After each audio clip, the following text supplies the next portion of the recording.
Dude, these kids, they don't want to drive. They don't I want to go know nowhere. that. We had that discussion. It's just the weirdest goddamn thing. It's Uh, just so weird to me that there are so many young people, especially guys, mhm. that are in their mid to late 20s, maybe even early Yeah. 30s, and they don't drive. And it's just like, what the fuck? Well, the thing that they have that we didn't is Uber. It doesn't matter. They don't care. They don't want to spend to them. I could tell you the mentality because I've had this argument with my kids. For them, it's $300 to $400 to have a car a month. Well, Where if they go somewhere 4 times, it's still only like $150 on Uber. yeah, I know, It's cheaper. but when we let me try to say that again. But when you and I were at, the age of 15, 16 years old, the first thing you wanted to do was get your own car. Yeah, because then you had a place to drink and fuck. That was it for me. Was once I had my license, I had a place to drink and or fuck. Yeah, well, that wasn't my motivation. I mean, yours was a little bit different, but I belonged to a group of friends and we were all motorheads. I mean, it was fast cars and fixing up the old ones. I mean, like I've said it before and I'll say it again, I still have my first car, It's just 74 crazy. Nova Super Sport. Jesus. I still have it.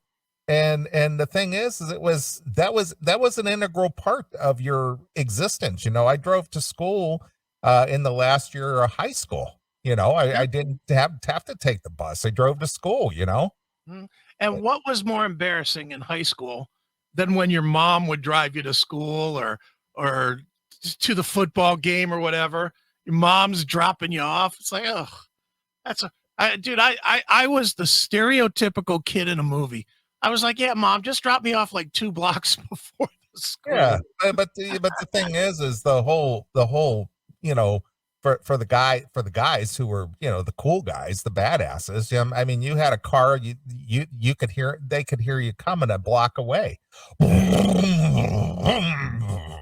You know, Dude, the cool guys now are the ones that have the souped up fucking Xbox 5 or the brandest newest Nintendo Switch or whatever. It has nothing to do with vehicles anymore. Nothing. Cars don't even. I mean, and to be on some level, rightly so. Because look at the fucking faggy cars that are being made these days.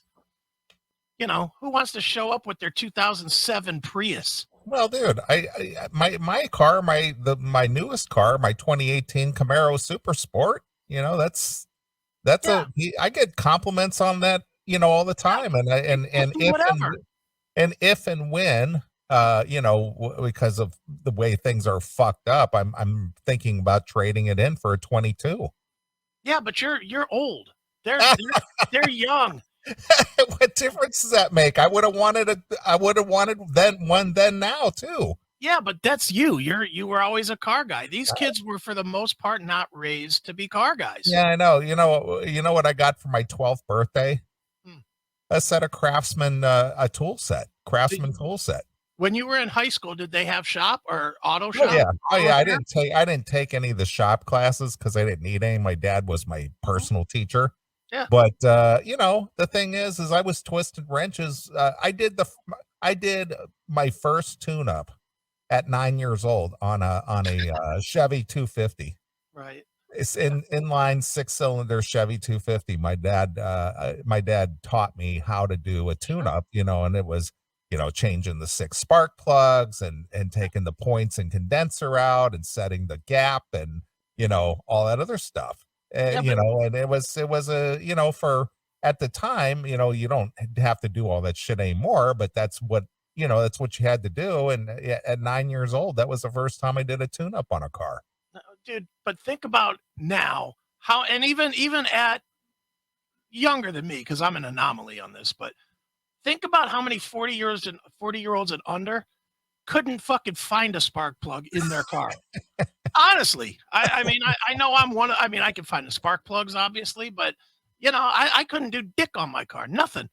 I can't really change my own oil. I wouldn't know where to turn the wrench underneath the car to let the shit out. I wouldn't. I'm being honest. I wouldn't know, and I wouldn't know how to change a fan belt and loosen tension and tighten tension and Yeah. and all of that shit. I wouldn't know any of that kind of shit, you Sure. know. Dude, I was thrilled that on the car that you sold me, that I was able to do the what were those things called? Coil packs? Yeah. I was able to change the coil packs by myself. That to me was a huge accomplishment. And let's be honest, what it was, 2 screws for each one. Yeah, it was 2 screws. You pop that out, Yeah. take the little connectors out, put the connectors back on, Plug drop another it in one in. place, and put the 2 screws back in. And I'm telling you, when I was done with that, I was like, look at me fixing a fucking car. Yeah, look at that. I was like, look at me, Mechanic Chris. Yeah. Thanks for checking out this episode of The Classic Metal Show. Get all of our episodes uncensored at www.theclassicmetalshow.com. Join us weekly from 9 p.m. till 3 a.m. Eastern at www.cmsradio.net. Participate in the live chat room at www.chatandkill.com. Once again, thank you for checking out The Classic Metal Show with Neeley and Chris. Hail and kill, fuck you, pal, and hand